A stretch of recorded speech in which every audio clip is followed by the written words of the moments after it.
sallallahu alayhi wasallam asked Allah, Ya Allah, can I beg mercy for my mother who had already passed? And Allah Azza wa Jal did not grant the beloved Messenger sallallahu alayhi wasallam this request of his. And we know that the Prophet Muhammad sallallahu alayhi wasallam was the person that loved Allah the most out of anybody. He knew Allah the most out of anybody. And the one that Allah loved the most was also Prophet Muhammad sallallahu alayhi wasallam. And we know that the dua of the Anbiya is never rejected. However, this request, it was against the Sharia of Allah Azza wa Jal. And Allah told His Prophet sallallahu alayhi wasallam that no, I cannot grant this for you. So who are we to come some 1400 years later and try and impose a new kind of ideas, a new kind of methodologies, a new kind of proclivities and inclinations, and claim that they are from the Quran and Sunnah? This is completely unacceptable and completely contrary to the deen of Allah Azza wa Jal. And so, these innovative ideas, these bid'ah that we can find that are plentiful in many cases, in many surroundings, one of the most, and this also goes back to the loving and hating for the sake of Allah as well.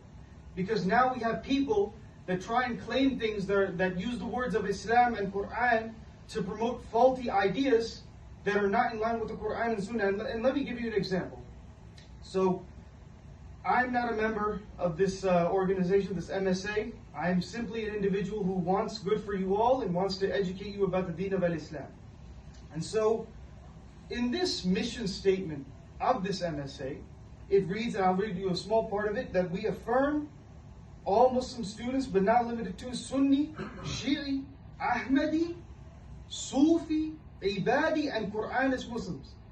And that no Islamic school of thought is more inherently Islamic than one or the other.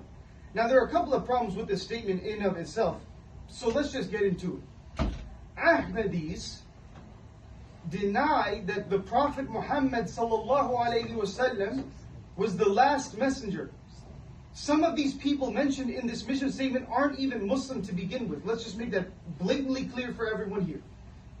Ahmadis and Quranists, people who reject the ahadith, these people are kuffar. They are disbelievers in the book of Allah Azza wa Jal. Funny enough, let's just take Quranists for example, right? People who reject the ahadith.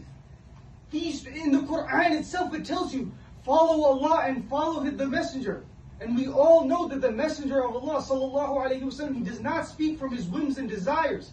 He speaks from the revelation that Allah Azza wa Jal has given to him. So if some funny individual comes and says, oh, I reject the hadith, clear